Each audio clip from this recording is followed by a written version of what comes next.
నేను వాళ్ళకి వాళ్ళ సేవకు అంకితమై ఉంటాను నా ఆఖరు ఊపిరి వరకు అని నేను మీకు హామీ ఇస్తున్నాను. నా గడప దొక్కి ఏ పేషెంట్ కూడా డాక్టర్ ఉన్నా లేడని చెప్పాడు, ఆయన బిజీగా ఉన్నాడు, ఆయన ఇప్పుడు చూడడు అనే మాట నాకు రాకూడదు, ఆ నింద నాకు రాకూడదు. అదేవిధంగా మీ విద్యా సంస్థల్లో ఉన్న ఏ విద్యార్థులకైనా నేను ఇంతవరకు కూడా కావలికి వచ్చినప్పటి నుంచి కూడా నేను వాళ్ళకు ఉచిత సలహాలు ఇచ్చాను, ఉచితంగా వైద్యాన్ని అందించాను కొంతమందికి.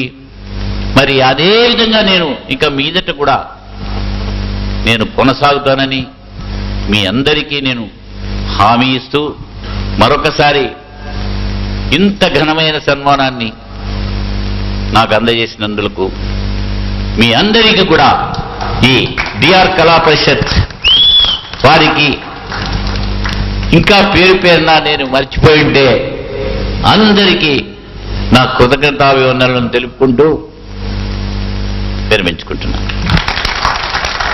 మా డిఆర్ కళా పరిషత్ అందించిన ఈ చిరు సన్మానానికి అంగీకరించి వారి పని ఒత్తిళ్లు హాస్పిటల్లో వారికి ఉన్న ఒత్తిళ్లన్నింటినీ తప్పించుకొని మనకు టైం ఇచ్చి ఈ సత్కారాన్ని అంగీకరించి మనతోటి ఇంతకాలం గడిపి ఇంత మంచి మాటల్ని మంచి సందేశాన్ని మనకు అందించిన డాక్టర్ ప్రభాకర్ నాయుడు గారికి డిఆర్ కళా పరిషత్ తరఫున మా కృతజ్ఞతలు తెలియజేస్తున్నాం.